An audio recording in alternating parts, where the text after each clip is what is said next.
Hi there. I'm at the great age of 57 years old, and I've been a full-time media composer for 7 years now, and a composer and a musician all my life since the year dot.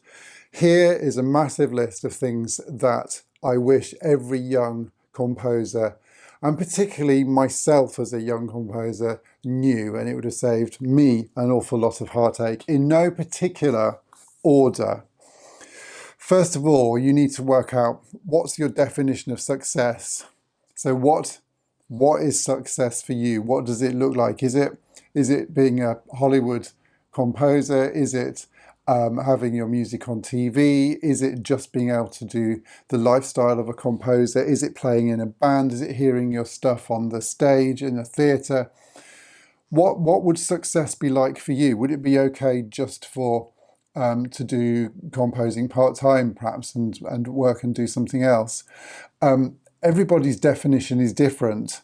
Is it for me personally, my definition of success is to be able to essentially work totally on my own terms and to earn a living writing essentially what I want to do and have a lifestyle where I can work at home and be completely and totally flexible and not really have deadlines or be told what to do by anybody. Your definitions of success may be different to that.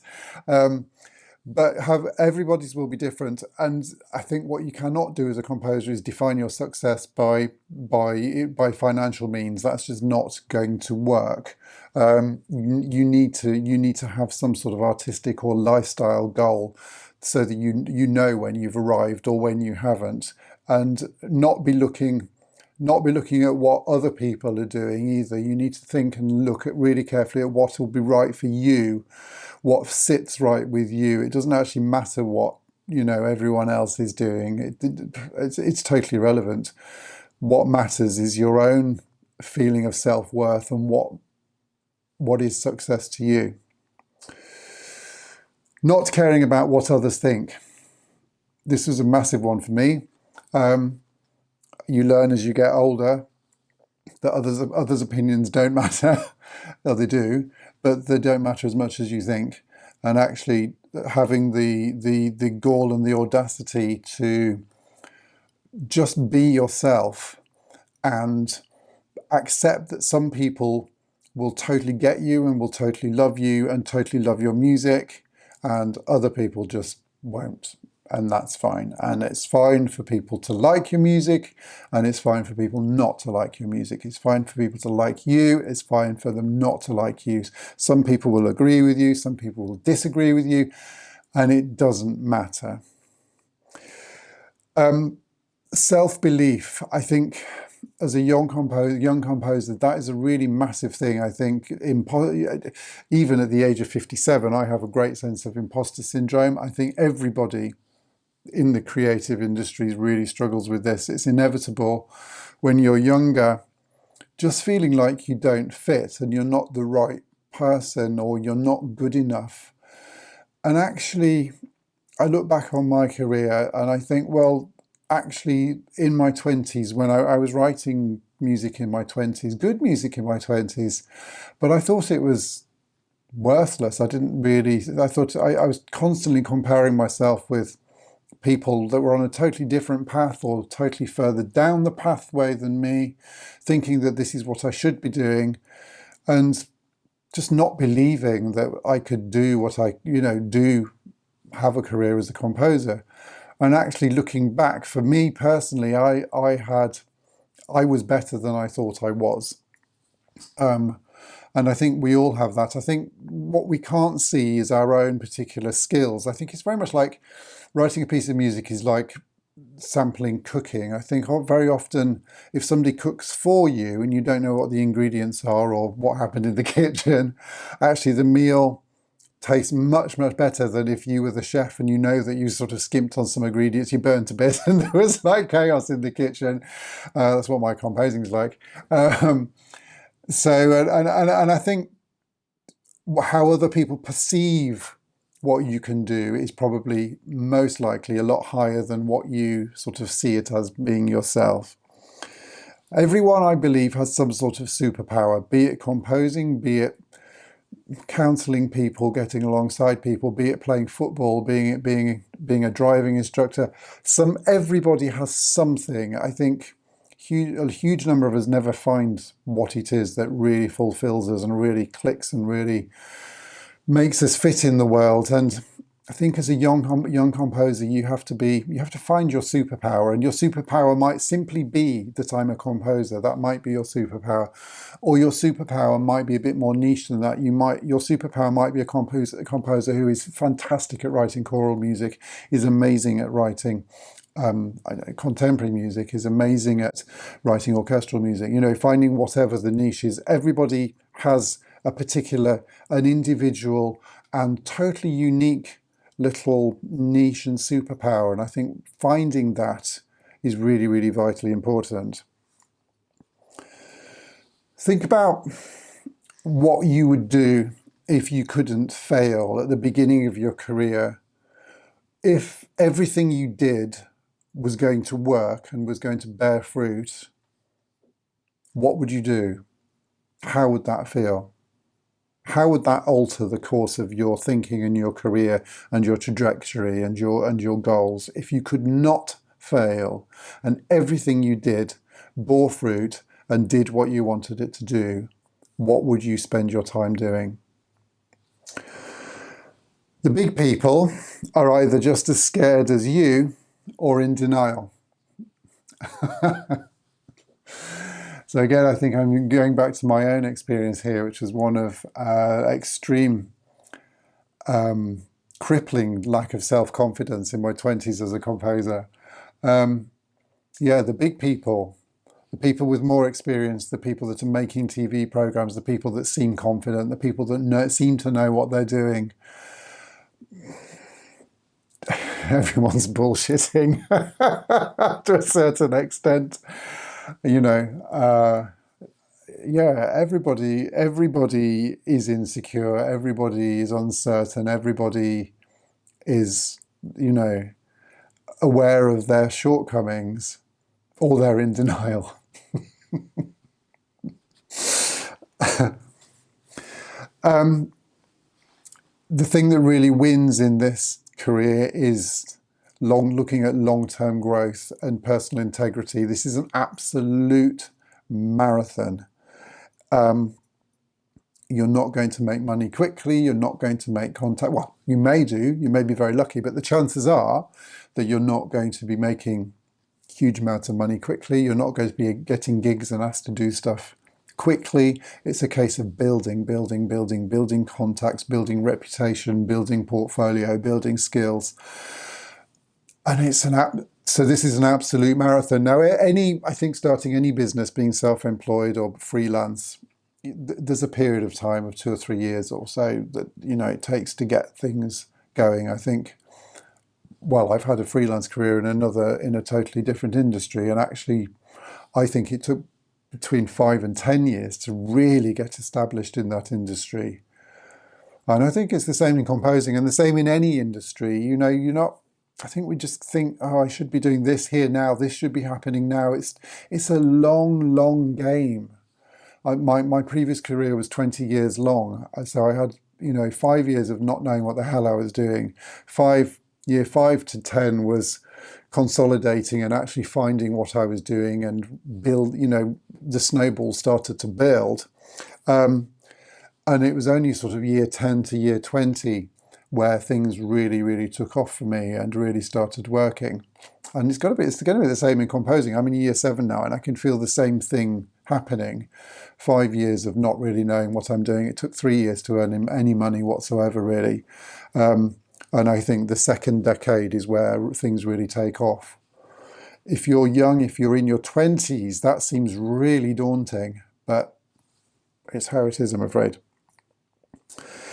I've sort of said this one. There's no pathway. Everyone is different. I think I was saying that earlier on, but there just isn't in this. There's no sort of career progression chart. There's no do this and this will happen. There's no there's no sort of stepwise motion. It's not like being in some sort of corporate environment where there's a logical sort of step ladder to go up, and everybody's step ladder will be different because, as we were saying earlier, you will want to work out your own personal pathway, your own goals, and it will be totally different for everybody. So you have to accept that there is no do this, do this, do this, do this. And even if there was, everybody's skill set, everybody's direction will be totally different. And every single composer you talk to will have got into this industry in a totally different way. And that's okay.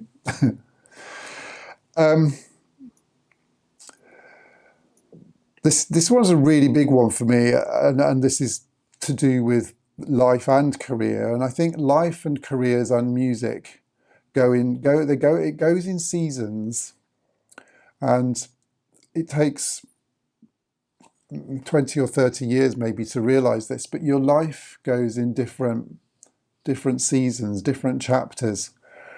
And what seems really, really important now, or seems totally unattainable now or impossible now, in 10 years' time, you will either have forgotten about or you will be doing it. Sometimes the season comes to an end and that is the end of it. Sometimes the season leads into another season, but whatever's happening now isn't fixed in time. Whatever's happening now, whatever the struggles are now, be they creative or personal, they will change over time. Time changes everything, and there are big seasons for some things in your life, and there are small mini seasons going along at the same time. But everything is in this really, really big changing arc, and the present is just such a tiny, tiny little microcosm of what the whole arc looks like, which I think when you're at the beginning, it feels like the present is everything, and it's not. It's a starting point. It's just part of a big arc or part of a chapter. Yeah. What feels so important or insurmountable now may well be totally forgotten in years to come. I've written on my notes here. I think also when you're early on, you need to become a composer, or you need to think of yourself as a composer, because you have to do that, and you have to be totally committed to that as a lifestyle. I don't think you can't become a composer. So you basically work out what your why is. You can't become a composer. There's no point in becoming a composer for financial gain. That's not to say I don't think we should be paid well, and it's not to say that we can't earn a lot of money and that this is not lucrative, because it can potentially be and is potentially lucrative. However, there are far easier and quicker ways of earning money than being a composer.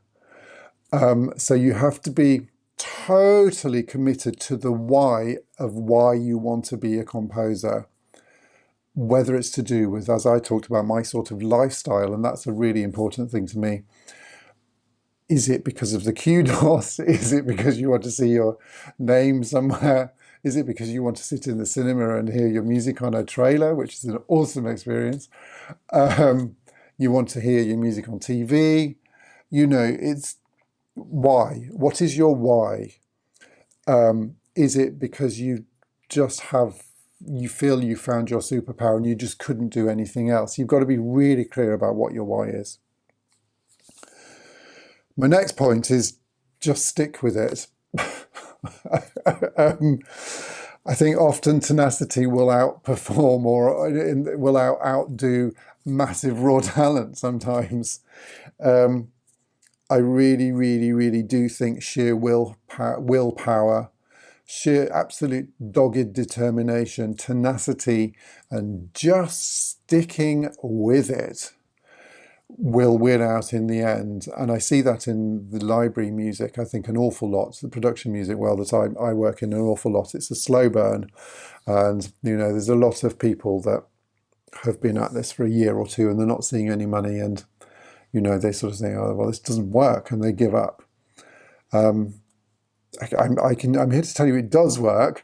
but it takes a long, long time, and you have to absolutely, absolutely stick at it and write, and improve all the time. And that tenacity, that sort of terrier mentality where you just hang on to something and you do not let it go till it works, will often win through somebody who is, say, more talented than myself, because I'm very tenacious, I think, but only has a short attention span and can't see it through, has not got that iron will to sort of see something through and to be almost ruthlessly determined to create on a regular basis, which is what you have to be, particularly for a production music composer. In all aspects of being a composer, I think talent is a given. I think people expect you to be able to write great music. You need to improve that as a young composer. Of course you do. But equally as important, if not more important, are your so-called soft skills, your business acumen, how you relate to people, how you communicate with people, how amenable you are, how you put yourself out in the world. All of those things, those are the things that are actually going to get you and keep you work and get you repeat orders coming in or repeat commissions coming in. No matter if you're an amazing composer and and you don't have any of those skills, you're not. I think you're going to find it difficult to find work. I think my sense is that if you are an okay composer, but you have really, really good business soft skills, you will be more likely to be more successful. It's a generalization, but I think that is probably true. Be ruthlessly organized and get systems in place for working, for having tracks finished, completed, get templates in place to save you time, get everything super organized. My advice would be to make your life as simple and as frictionless as possible so that you can spend as much time actually honing your craft and your business skills and working on your composer business as you can, rather than loading up sample libraries and doing accounts and so on and so forth. You have to streamline, you have to be ruthlessly organized and absolutely almost, I think, rigidly disciplined to make this work. And that's a skill that you learn early on. I think musicians learn that. If you are a performing musician, I think you learn that as a performer in terms of having the discipline of having to practice. So I think a lot of musicians have that skill already. And actually, I think a lot of musicians have the beginnings of the soft skills. I mean, we play in groups. Musicians communicate. We are communicators. So, a lot of this is inbuilt into us already. Look after your health. And this doesn't seem important when you're younger. It does when you're older. What you do in the beginning, it'll catch you up. I can guarantee. You will work better, you will be more creative, and you will be much more efficient if you are healthy. And we all tried the cool alternatives to that, and it's fun, but it doesn't work, in my experience. Okay. Protect the part of you that listens before you write. So I'm a real advocate of listening to people. I'm a real advocate of listening to music and listening and looking and taking in other art. And I think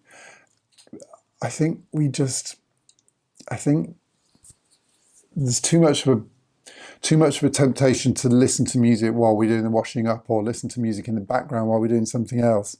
You have to listen, just listen with your eyes closed in the dark, and listen analytically, listen emotionally. That's what feeds the fire. The listening feeds the fire, and it needs to be a daily, ongoing habit of listening and feeding that fire with music, other really other great art generally speaking as well.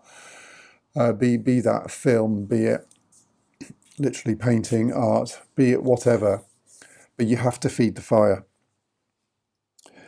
As a young composer, and I think all of us, you need to be looking for clarity rather than complexity in your writing. And I think there's always a tendency, particularly at the beginning, to try and show what we can do, to prove ourselves, to show that we can do 45-part counterpoint. Oh, I'm going to write a fugue here. It's not necessary, particularly in production music. The clarity and simplicity that has a directness of expression, generally speaking, particularly in medium music, is what is needed. So not being overcomplicated, not showing off your technical skills in terms of complexity, but showing your skills in clarity, directness of expression, and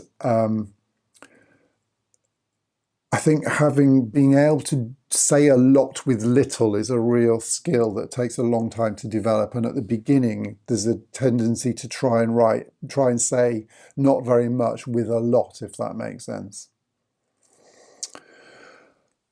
So going back to the listening thing, I've written here, if you let your taste mature faster than your technique, if you can do. So listening to music that you probably can't yet write, listening to music that's better than you, listening and analysing and thinking about and looking at the techniques of composers that are, a level or two above you or way above you,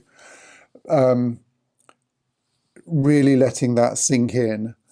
And that you should have that sort of sense of taste and listening and emotional listening maturity before you have the technique to pull that off. You need to know what it feels like and sounds like before you work out technically how you actually do it. Trying to do it the other way around doesn't work.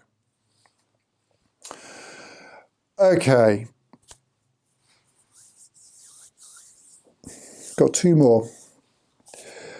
Don't confuse exposure with growth. One is loud, the other is fundamental and cellular. And then my last one, I wrote this very late at night.